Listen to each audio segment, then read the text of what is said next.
And let us continue straight onwards. I'm still Evil Tim, and this is still Let's Play Castlevania Legacy of Darkness. So we find ourselves going now to the Tower of Science. Egad, it does what it must, because no it doesn't. I said no portal jokes, and by God I'm sticking to that party line to the death. Anyway, let's close the Necronomicon properly so that no rain or mildew gets into our save files and destroys them, and here we are. It's a very foggy place now. This is because they've added a whole lot of additional complexity to it. It's also because they've added a whole lot of additional gelatinous cubes to it, which you must circumvent in order to get past this first section, which has been elongated, as you might expect. But Evil Tim, you say? There must be some sort of in-game explanation for this. Well, I suppose it's because Dracula is now running these Torque 1 particle accelerators, which are firing electrical beams instead of the particles they're supposed to be firing, which is silly of them, so we would ignore that fact. Now, being alien weapons, they draw a lot of power, as most aliens do, as you have probably seen. Aliens will come into your house at night and try to plug in their various dishwashers and electric mixers because they are bad. In addition to that, they're making all these extra gelatinous cubes, which must cost extra outputness, so we'll glare at that for no reason. And all this extra output is of course equated as an extra output of industrial wastes, in the form of smog, because Dracula is an all-purpose villain and so pollutes in case the Planeteers show up. So let's blow that up as a celebration of this fact. Anyway, for some reason we have all these ship ventilation cowls lurking around on the walls. I don't know what that's all about, so we will bypass them. And we'll find ourselves in another one of these spikety block areas. Now you can actually destroy these blocks, it's just the carry isn't all that good at it, which is why I didn't really capitalise on that fact in my previous run at this level. And as I said, these are now much more complicated objects than they were before, and it is much more obvious when they are on or off, which makes this bit a lot easier. We also have these random components, the Chaos Engine that have been stuck against the wall here for no good reason. I guess maybe Baron Fortescue has some sort of part share in the construction of this tower, which is obviously an aquatic type of tower, being as it has all these ship ventilation type components, which means that it is Dracula's secret escape technique, and so we must disable it, which is what we are going to do at the end of this stage, for they've added a boss. A boss, you ask? Well, yes, they've actually made it from various components from Castlevania 64. It's something of a polyglot boss. That's something of a word, so we'll bypass those pipes and then we will be off to go and see it. They've completely changed the second half of this level, which you will see when we get there, and they've made this part a little bit longer. I think it's one level longer than it was before, but we're nearly at the end now. This is the last section. Lots and lots of gelatinous cubes, showing off next generation type capacities for creating squares, you see. Here we are. Now we want to wait until it spits out two in a row like that, and then we can go past and swat at this, and then we have found the elevator. Now previously this elevator would take us up to the final section, the outside of the tower, but no, and now this time it instead takes us up to this new room, which has a save gem and a door marked I. This is Dory. Hello, Dory. Dory, in fact. So we'll go through that, and then we'll find one of these strange subterranean gun turrets, which instead of having an eye on them, have something distinctly more gynecological. Don't look, for God's sake.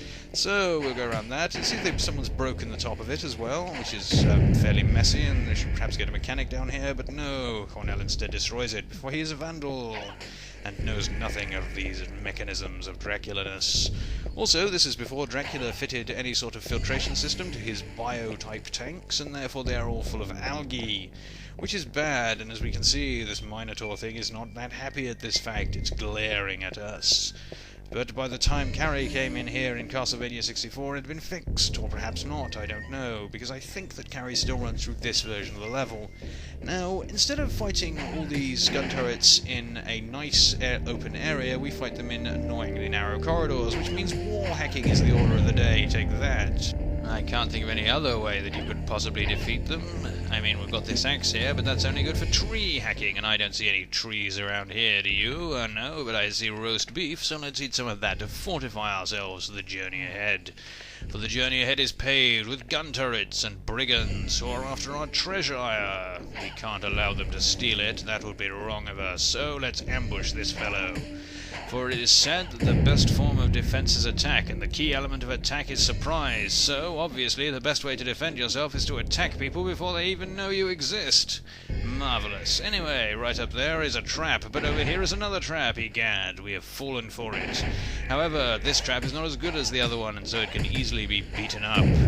2 layers of traps. This Dracula fellow is getting dastardlier all the time. Is that a word? I don't know. Now, I thought I had a devious plan here. I thought if I leave that behind, I'll be able to get it later, but I hadn't realised how far back I was. Anyway, we've got these 2 gates. They drop down, donk, like so. and we are trapped in here with this thing, which fires in ridiculously long bursts, and therefore is really difficult to avoid. It's something of a fuck you trap, actually. But if you slide quickly enough, you can actually bypass the first one. I'd just forgotten that. Now, this thing here has 3 barrels, but it only fires in one direction. That's weird. So, we're going to defeat the obligatory Froggetty men who have colonized this tower, as well as pretty much everywhere else in this game, and then we'll pass through Tower 3 type door, and we'll flip that around so I can go back and get that power up. What do you think happens to Cornell when he gets struck by gunfire? He jumps 10 feet into the air and falls flat on his face. He's a very dramatic fellow, you see.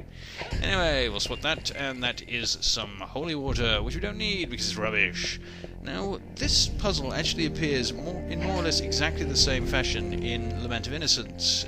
You have to handle it in the same way, and it's just as out of place. Only with that one, they've also added in that you can't jump. You'll see that when we get onto it later on in the Lament of Innocence section of this overly long and complicated type LP thread thing.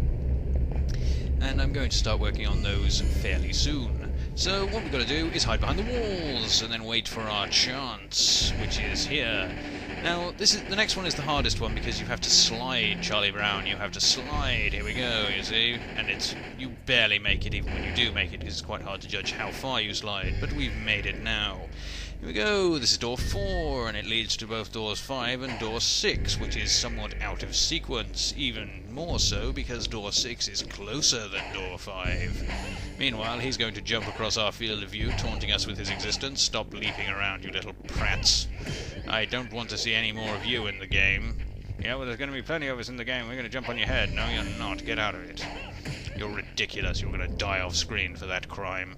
So we'll plunge our arm up to the shoulder into that and save our game, and then we will enjoy watching him suffer. And to be honest, I don't actually think they ever drop stuff. I can't remember ever seeing them do it. Okay, we've got a door marked control room. It is locked. And then we will proceed into the other area instead, because that makes perfect sense, you see. So we'll open that up, and this is room type V, and here we are.